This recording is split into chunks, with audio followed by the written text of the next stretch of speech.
weeks ago I was having a conversation with someone from the church, and they were talking with some people about the Lord and that were not believers, and he started getting worried a little bit that he wasn't presenting it right or wasn't including everything that needed to be included. You know, we have, most of you are aware of like the sinner's prayer. You know, you pray this prayer kind of thing. We do it at camps and sometimes with other people, you know. And so he was worried that he wasn't including all the elements that needed to go into the prayer. So, you know, and you don't want to leave it out, because what if you don't pray all the right stuff? You know, are you not in? You know, the kind of thing, you know, what if I baptize someone and, you know, I don't get the forehead or something? You know, does that mean they're not saved, or they're going to lose their forehead in heaven? I don't know, you know. But it's that kind of, you know, worry, like, man, what if we don't say it right? What if we don't do it the right way, kind of thing? And so, you know, and I appreciated his sincerity and his honesty, and he wanted to do it right. You know, he wanted to make sure that it's right. If I'm going to share the good news, so to speak, you know, I want to make sure that I get it. So, which is great, which is absolutely right. You know, we want to make sure. But it was one of those things that again, got me kind of caught up on this idea of simplicity, is that the Lord knows our heart. The Lord knows where we are at. You know, and it's not where we have to say all the right words in order to get the thumbs up approval by the Lord. You know, if I have Billy Graham's 4 steps to salvation and I mix up the steps or something, you know, or I you know, say something wrong, you know, is that going to preclude or prevent this person from getting to know the Lord? Well, no. You know, the Lord knows where this person is at in relationship with him. And so what I try to encourage him is, look, there's plenty of time to teach afterward. There's plenty of time to share what things are about and the gospel and stuff. But the important thing, this initial thing that you're talking about, is just a person confessing, Lord, I need you. Help me, you know, kind of thing. What do we need to come to the Lord with? You know, what is the recognition that we need to have in our lives when we come before him? And so, thinking about that, we got on this story of the Canaanite woman, you know, as we're going through Matthew. And so this week I looked back on all the responses of people toward Jesus in his ministry here in the Gospel of Matthew. Now, there's many other ones, and there's other gospel of, you know, Luke, John, Mark, you know, so there's other responses. So I didn't want to go through, you know, all 4 of them and write down every response. But this is certainly a representation of what it takes. And because I wanted to get a flavor of what were people like when it came to wanting to know the Lord. What did they say when they approached Jesus? Because that's an example for us, because Jesus responded to their entreaties, whatever they may have been. So here are the ones that we got in the first 15 chapters, including today, where the lady asked him 2 different times. First is John the Baptist, and his response to Jesus was that I need to be baptized by you, and you're coming to me? A leper said, Lord, if you are willing, you can make me clean. The centurion, who's a Gentile, again, so this is not a Jewish person, so normally they're outside of God's purview. You know, it's in the Old Testament times, certainly. And he came to Jesus, and he said, Lord, I do not deserve to have you come under my roof, but just say the word, and my servant will be healed. The disciples that were in the midst of a storm, Lord, save us. The friends of a paralytic, it says, some men brought to him a paralyzed man lying on a mat. As the synagogue leader said, my daughter has just died, but come and put your hand on her and she will live. A woman that had bleeding issues, if I only touch his cloak, I will be healed. 2 blind guys on the side of a road, have mercy on us, Son of David. Peter walking on water as he begins sinking, Lord, save me. There was a crowd that was seeking healing from Jesus. It says that people brought all their sick to him and begged him to let the sick just touch the edge of his cloak. And then today, this woman that David just read about, Lord, Son of David, have mercy on me. And then the disciples were annoyed with her, and their response was, she keeps crying out after us. So the response is that she's continually entreating the Lord. And then lastly, she says, Lord, help me. So what is it that they all had in common? What's the common denominator in all that? One was they were at a point of recognizing that whatever their situation was, they had no control over the situation. We love control. I love control. We love things our way, our style. We want, things in order, or some of us want things messy, depending on how you are personality-wise. But we want to have control, though. We want to have control of our finances, our jobs, our relationships. We want to know that we can take care of things.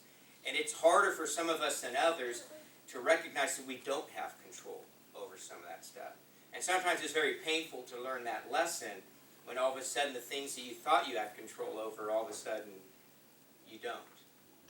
But it's this recognition that all of those in those situations come to Jesus seeking help from Him because they were under the knowledge that they could not do it on their own.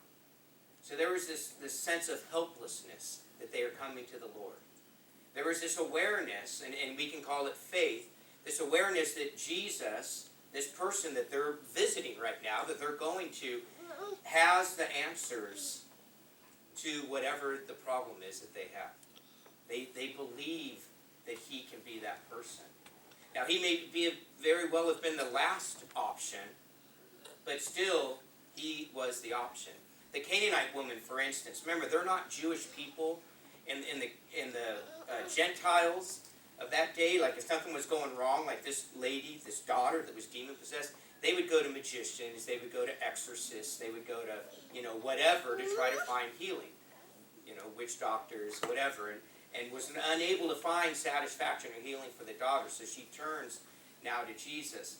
And so we have done that in our lives too, have we not?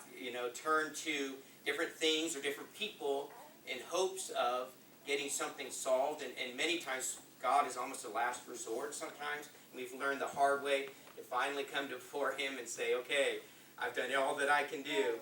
I've tried my best. It's not working. Lord, would you take over this situation? Whether it's our spiritual life, our physical life, relationships, those kinds of things. And this is the situation that's there. People are looking for an answer, and they believe that Jesus could be the answer. The book of John, when Jesus talked about eating His flesh and drinking His blood, people were just like, this is too much, and they're taken off, and so there's only a few that are left that are in whatever the crowd is here, and Jesus turned to the disciples and He said, well, do you guys want to go too? Peter had, still one of the great verses of the Bible, said, Lord, to whom shall we go? You alone have the words of eternal life. They recognize that if not Jesus, what's left? What is next? What can I do? Spiritually speaking, isn't that the point that we come to? Where we've tried, we've looked, we've sought, whatever, and it's not working. And it comes down to Jesus, and it's like, Lord, if it's not you, then I'm screwed. If you don't take care of me, that's it. This is it. You or nothing. This is kind of where it's at, and that's where these people are in these situations. Again, these are a lot of physical ones that we're talking about here, but there is some, eternal ones as well. I think of the tax collector and the Pharisee. And Lord, have mercy on me, a sinner. It wasn't talking about physical healing. He was talking about being spiritually healed. And so when we're talking about this stuff, it's not just physical, although physical is a part of it, but it's also a spiritual thing that's going on there. They recognized it, that they did not have power. When they felt defeated, they turned to the Lord for strength and for that answer. And this story for us, again, is the simplicity of their entreating the Lord, of Lord, save me, of Lord, please do this. It's not wrong for us to do that, to come before the Lord. Lord, I need you. Lord, please take care of this situation. Help me, Lord. Save me, Lord. Help this person, Lord. Save this person, Lord. Heal this person, Lord. Fix this, Lord. All of these things are legit responses to God, to Jesus. And this woman is the same way. Remember, in this story, she's a Canaanite woman. Canaan, if you remember the Old Testament, the Promised Land and stuff, Canaan was that group. The Canaanites were people that led Israel down the road to idolatry and sexual immorality, all that stuff. They were always a thorn in the side of Israel. Israelites hated them. And so here's Matthew in the midst of the Bible, writing to a Jewish audience, telling them about the faith of what is essentially their enemy, and saying what faith this enemy has. She's also a woman, which you're pretty familiar with now, really rated low on the scale of respect in regards to the Jewish culture. And so this is a woman that understands that as well, because she calls Jesus the son of David. So she recognizes the Jewish faith. She recognizes by calling Jesus the son of David that he has this divine title, that he is a Messiah, or the Messiah, I should say. She is in recognition of these things. And because she is at the end of her rope, she is going to continue to be pleading for the Lord to intervene in this. Remember also that at that time, judges were very corrupt people. And if you were poor, female, that Gentile stuff, you didn't get really an audience or justice served. We read about that in Luke 18. Remember the widow that kept bugging the judge, bugging him until he finally said, I've had enough, you're so annoying, I'll give you the justice you need. And then, Jesus said, how much more, though, is the Father in heaven not like that judge? But she's used to getting, I'm going to plead and plead and plead and plead until you hear what it is that I have to say. And many times in the Bible, people are commended for not giving up, but saying, Lord, I need you, Lord, I need you, Lord, I need you, and just continuing. Not in the sense of badgering because God is disinterested in you and has turned his back to you, but rather, Lord, this means a lot to me. And people are commended for that perseverance in faith, that perseverance in prayer. Lord, I'm not giving up. Lord, this person needs you. Lord, this situation needs changing. Lord, this, please do what needs to be done. And continually coming before his throne in confidence, in boldness, that God is listening, that God is going to do what is going to be best in that situation, even if it's not changing immediately. And so while we might think of this woman as being annoying or being, rude for continuing to badger Jesus in that sense, the Bible sees it differently. And Jesus sees this person as faithful for continuing to come before him. And so at this stage, even though Jesus is headed for the Israelites first and for the Jewish nation first, it doesn't mean he excludes the Gentiles. We saw it with the centurion. We see it now with the Canaanite woman. Everybody matters to God. Everybody matters to Jesus. There's not many of us in here that are Jewish people, and yet we matter to God, and yet we are loved by the Lord. Even though his primary mission at that time was for the lost sheep of Israel, as Jesus says to that woman. This woman was smart enough to realize that, yes, Lord, that may be your mission, your main mission, but that doesn't mean that there isn't enough of you to go around for everybody.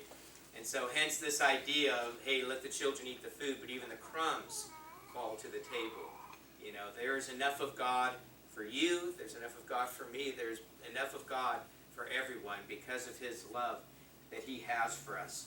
And so this idea, and one thing to kind of understand about this idea that, even the dogs, not giving food to the dogs and stuff, that dog, if you look at it in the Greek, is a diminutive term meaning more like a house pet or a puppy.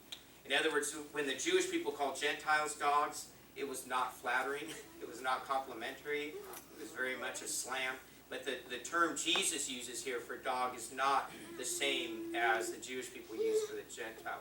Now again, it's not necessarily a great compliment either, but the idea behind it is more of a house pet or a puppy, a cute thing rather than, which the Gentiles had, house pets, as opposed to the Jewish people where the dogs just ran crazy in the villages and stuff and were treated, very poorly. And so, again, Jesus is, whether he's setting the lady up so that she's able to respond that way, whatever reason that he responds the way he does to her, she comes back with him in such a manner that it takes him like, wow, she gets it. She gets it. And so without any heebie-jeebies, without any magic, without Jesus even having to go to the daughter, Jesus Jesus as Messiah is able to say, your faith is, your daughter is well now, and that's that. God brings about a healing to the daughter. The demon-possessed girl is no longer demon-possessed. And so the good news, once again, of the gospel, because of this woman's great faith, that her daughter has now become healed at once. This, to me, is an encouragement for you and an encouragement for me this morning. Come before the Lord with boldness. Come before the Lord with honesty. Come before the Lord not to win an argument, but just to present your case before Him. Present your pain before Him. Come to the Lord with your circumstances. Do you feel spiritually helpless? There's not a connection with the Lord. Are you worried, that there's no relationship there, that something's missing? God invites you today. Come. Find spiritual life. That helplessness is perfect. Lord, I can't do this on my own. Lord, I can't make it on my own. Lord, I need you to bring about salvation to my soul.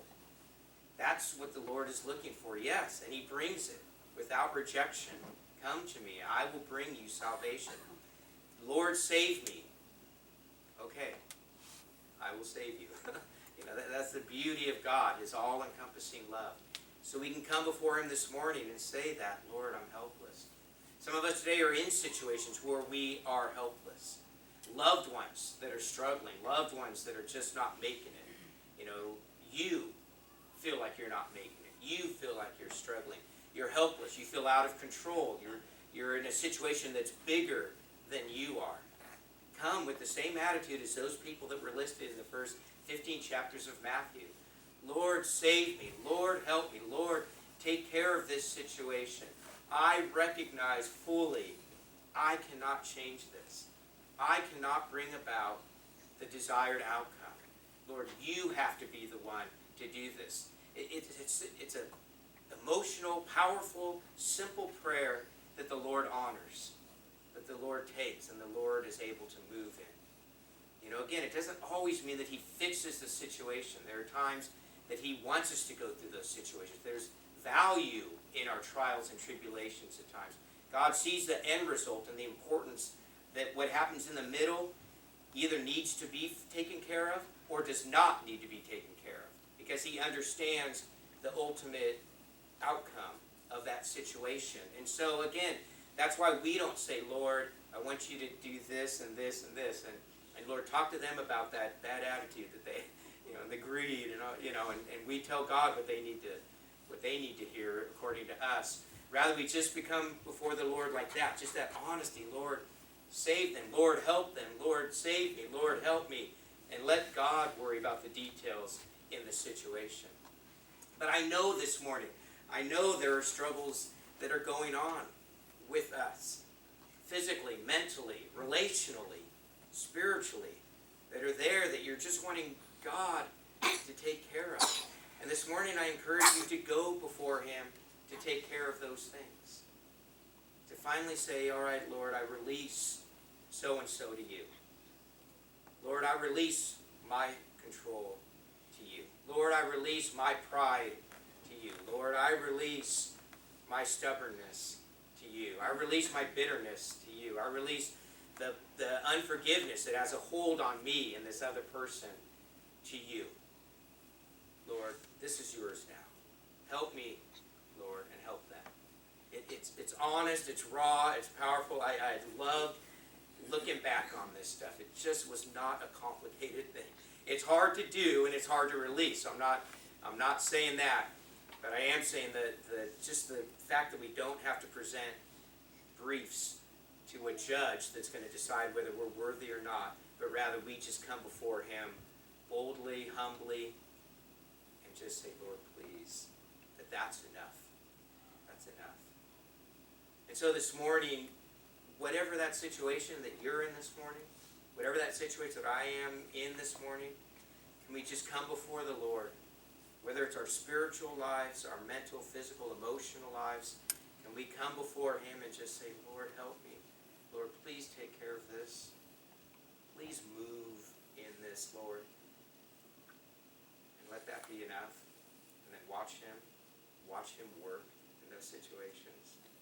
Take that and go with that. Afterward, as we do, afterward we have times of prayer. People are up here to pray with you and stuff. And sometimes it is hard for us. I know, because I've had it where you don't want to pray. You're in such a situation, it's like, Lord, I just, come up afterward. Come up afterward and ask them to pray for you. Give a word. My wife, my husband, whatever. Let them, they're big people up here. They can handle it. Just ask them, pray for this, and let them do it for you right now or after the service. But take it. Take advantage of what the Lord wants for you. And let Him have control of these things as we close this morning. Let's pray.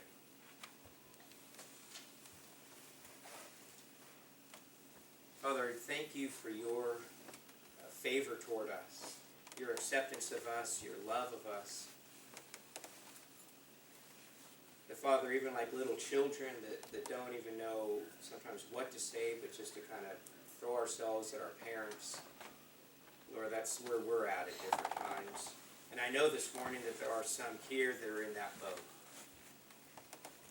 The Father, they don't know what else to do, having tried everything else, but to just throw their arms up, Father, and say, Lord, take this situation. Lord, be God of this situation. Lord, bring salvation to my life, to the life of those people that I know. Father, those that are struggling this morning spiritually, that need that closer relationship with you, that need to experience you in their lives, Father, I pray for that to happen for them. Father, for those that are frustrated and just done with relationships or job searches or whatever it may be, Lord, that they would throw those things up to you as well and say, Lord, just take this. Lord, you be the one. Father, we pray for this, for each one that is here, Lord, that as we offer up these prayers of honesty, of humility, of helplessness, and yet also as boldness, as sons and daughters of yours, that you will take these and run with them.